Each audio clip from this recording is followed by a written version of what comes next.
Hello, I'm Neil Cole, and I'm doing a series of videos to help us understand what shifts need to be taking place in order for us to come out of this pandemic experience better. Now, I think what needs to happen is not a reformation of what was, a reconstruction or fixing of the institutions that we know as Christian. Move to a birth, a renaissance, a new birth of something that's not been seen before in our history, in this time, in this age. That's what I'm believing is going to happen. And so in these talks, I just want to point out some of the shifts that need to take place. I listed 6 values. I now have 7. These 7 values, I want to address each one with a couple of videos to make sure we understand what I'm talking about. This one now I want to look at is we need to shift to the kingdom of God over my church. Now, we're not shifting from a bad thing to a good thing. We're shifting from a good thing to a better thing to focus on, a higher priority. I'm not saying church is bad. The word church appears on 5 of the covers of my books. I value the church. I've had a reputation. People have spread lies that I don't like the church. That's not true. I would give my life for God's bride. But I will question what we call church. And that's what I want to do today. Now, Jesus did only mention church once. The word ecclesia, which is translated as church in our Bibles, Jesus only said one time in Matthew 16, verse 18.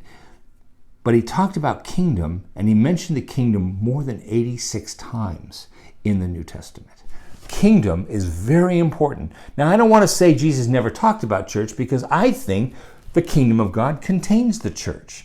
I think that when he talks about family, when he talks about the household of God, he's talking about church. So I don't think church can only be used when the word ecclesia appears. However, kingdom of God is the emphasis of Jesus' messages, of Jesus' life. And I think if we want to be like Christ, we need to have a shift to see the kingdom of God more than the church. Now, ecclesia, the Greek word translated as church, means called out ones. It's also translated as assembly. And the word evolves as the New Testament goes on. Each book sort of adds more to this idea. At first, it's only mentioned once by Jesus, and then in the book of Acts, the word is used to describe an angry mob of pagans screaming for the head of the Apostle Paul. I think I've been to that church before a couple times. You want to avoid that church. But then as the book of the New Testament unravels and more books are added, the word ecclesia takes on a whole different meaning. And the Apostle Paul really moves it to a very central, important place. And I don't want to take anything away from church.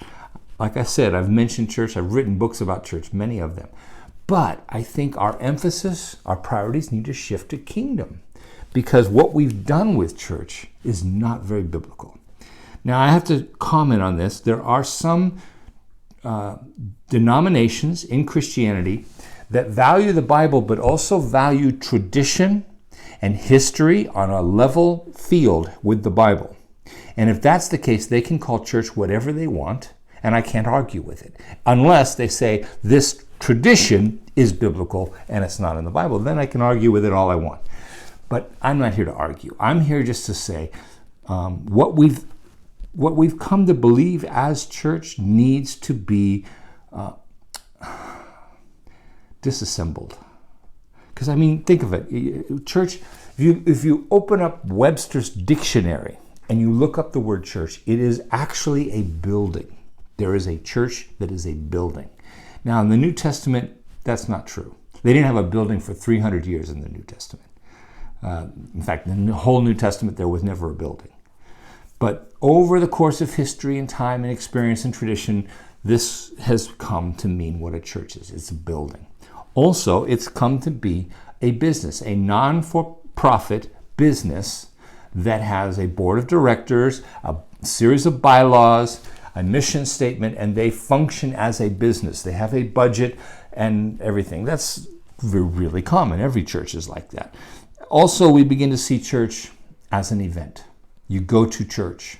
Now, you could mean you go, sometimes, you say, oh, I left my Bible at church. You drive to this building. There isn't a single person on the whole campus, but you've gone to church because it's the building that we call church. But sometimes you say, I go to church and it's just an event that takes place between the hours of 10 and noon on Sunday. And then afterwards, church is done. We've done church, church is over. And we go home or we go to lunch. Church has become an event that takes place. None of that's in the New Testament. We have to get back to a New Testament understanding of church. Now, in recent days, theologically, in the last few hundred years, we've come to see church as a local church and a universal church. What we mean by that is universal church is every Christian that was ever alive or ever will be alive is part of God's universal church. But then the only thing left is the local church. And by local church, we mean that organization meeting at that building between the hours of 10 and noon. It has bylaws, it has a statement of faith, all of that. And that's what a local church means to us. Now, the irony is that's not in the New Testament. The word local church never appears in that way in the New Testament, or universal church. I don't think God has these categories that he separates it into.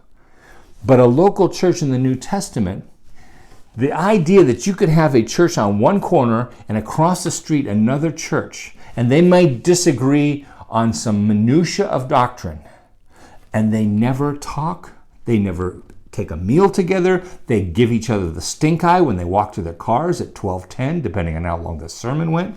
This is that they even compete with one another over the souls of people in their community. This is unbiblical, and it's not righteous, and it is prevalent. And I think if we shift from church to kingdom, we will understand that there's more in the kingdom of God than can be in your church. The kingdom of God is far bigger than your church. And I think we need a bigger expression of God's movement, of God's people. And that's the kingdom of God. If we make this shift, I think we will see more health. And people will be more attracted and drawn to who we are, because the kingdom of God is all about the King. Church has become all about us and what we do. In my next video, I want to look at a definition of what church is and have more clarity of what the New Testament describes as a church.